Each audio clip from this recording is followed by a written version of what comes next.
আমাদের এখানে প্রদীপদা আছে, আমাদের সন্তোষদা আছে, মিন্টুদা আছে, মনেশদা আছে, নির্মলদা আছে, চিত্ত আছে, পার্থ আছে, তারপরে দুলালদা আছে।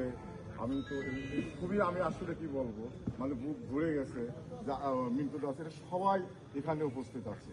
তা আপনাদের সবার কথা আমাদের ঈদ আছে, ও তো অলরেডি বিএনপিতেই আর কি কমিটিতে। গৌতম আছে, পার্থ আছে।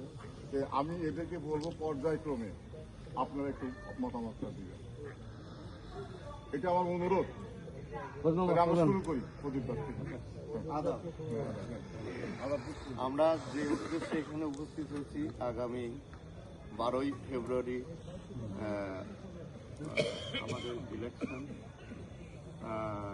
আমরা আশা করব আমাদের উদ্দেশ্য যেন সফল হয় এবং আমাদের মহিলা কলেজ যেন সর্বোচ্চ ভোটে আমরা বিজয়ী হতে পারি। আর আমার একটা ব্যক্তিগত একটা অভিমত আছে, আমরা যদি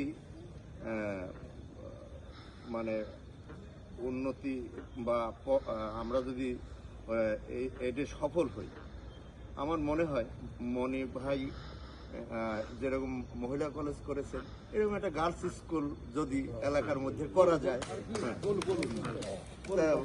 এরকম আমার একটা অভিমত আছে আর কি।